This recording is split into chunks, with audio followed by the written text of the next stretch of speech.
Right, mates? How's it going? In today's video, it's episode 3 of Lord of the Clans by Christie Golden. Sorry, I think I just had a brain fart. Let's go! For the next several years of Thrall's life, a routine was established. First thing in the morning, he'd be fed, then his hands and feet would immediately be clapped in manacles, and then he'd be led shuffling outside so that he could train. And that was it. That was his life.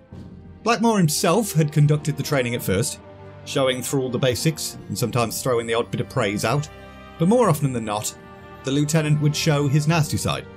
No matter what Thrall did, it was never good enough. During these times, Blackmore's speech seemed somewhat more slurred than usual, his movements haphazard. He'd say really strange, obnoxious things, and then just kind of laugh hysterically to himself, as if what he'd just said was absolutely hilarious, and then get all pissy when nobody else laughed with him. Unfortunately, with only this wino as a role model, Thrall came to the conclusion that he was in fact simply unworthy. If Blackmore berated him, it must be because he deserved it. But after several months of that, Thrall started to see Blackmore less and less, whilst another bloke, referred to as Sergeant, stepped in and took over his training. This Sergeant bloke was pretty huge for a human, well over 6 feet, very hairy, and weirdly obsessed with an earring in his left ear. See this?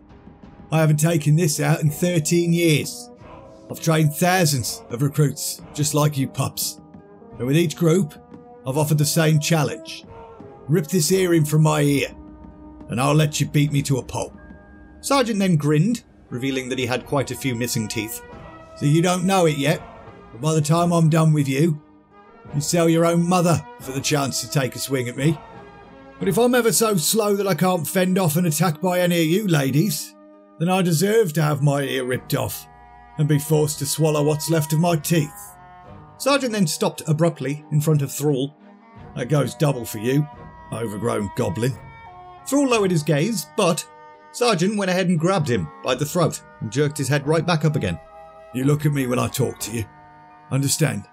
Sergeant then divided the trainees into pairs. However, the number was uneven, so Thrall found himself standing alone. Let's see how you defend yourself.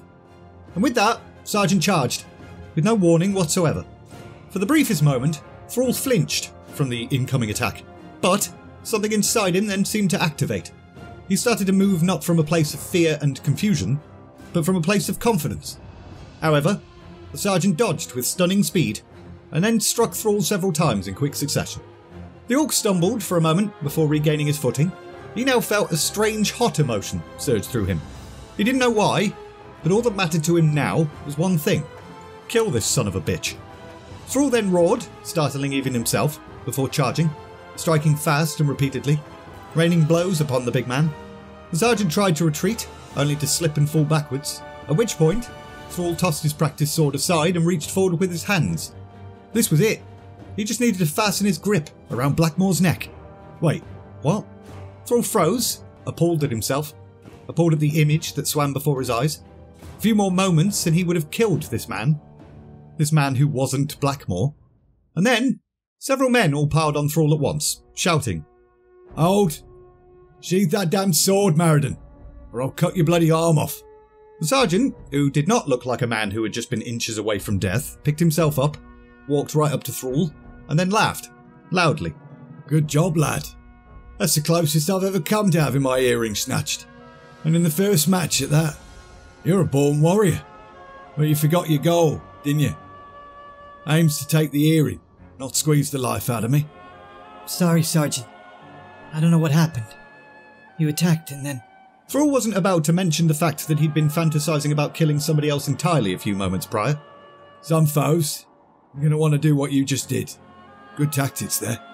But some opponents, like all the humans you'll face, you're going to want to get them down and then end it.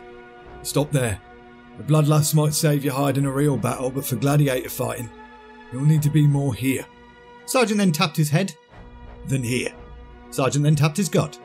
I want you to read some books on strategy. You read, don't you? A little. You need to learn the history of battle campaigns. These pups all know it. The Sergeant gestured towards the other young trainees. For a time, that'll be their advantage.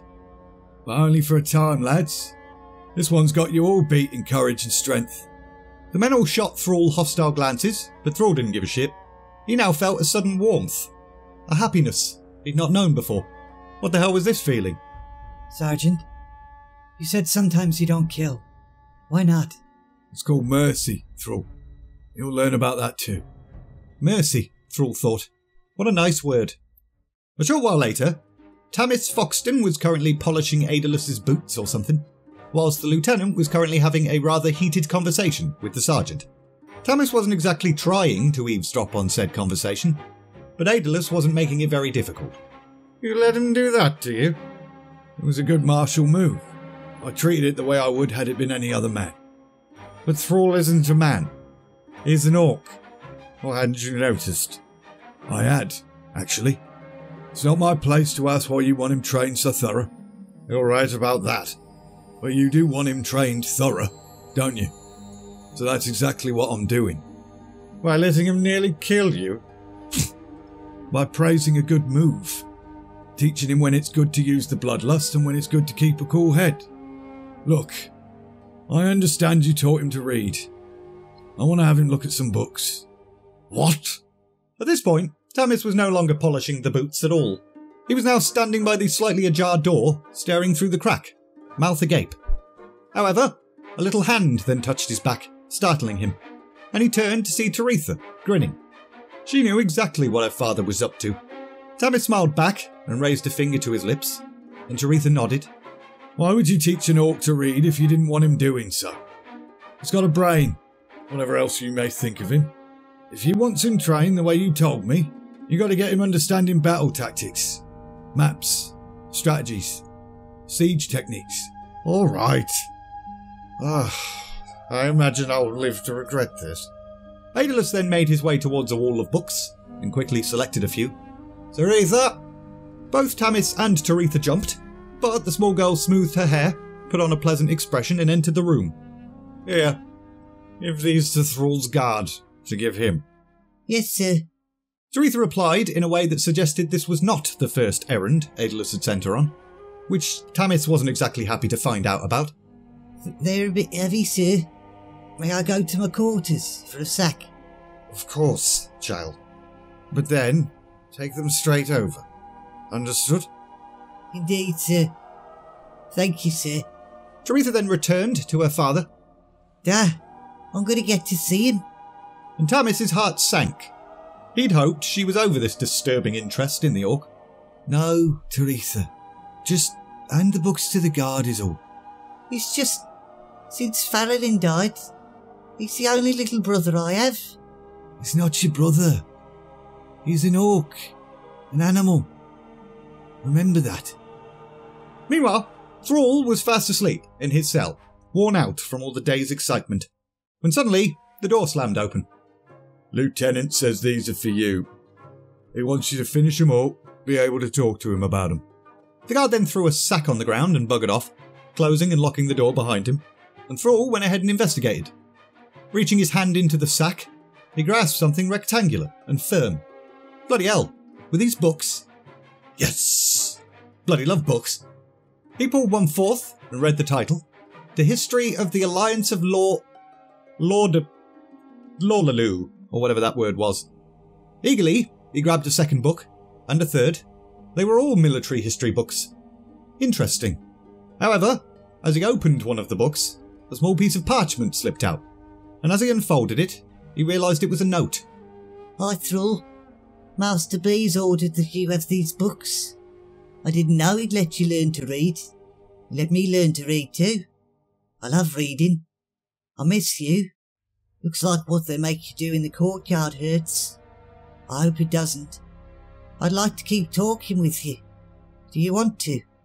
If yes, write me a note on the back of this one. I'll try to come see you. Keep an eye out for me. I'm the little girl that waved at you. I hope you write back. Love, Taretha. P.S. Don't tell anyone about this note, or else we're in deep shit. Thrall sat down, couldn't believe what he'd just read. Who was this person? Clearly she knew him, and thought well of him as well. Why? Thrall then extended a forefinger, jabbed as deeply as he could into a scratch on his left arm, tore the small wound open, and then used the blood and his finger to write a note of his own. A note which simply said, "Yes."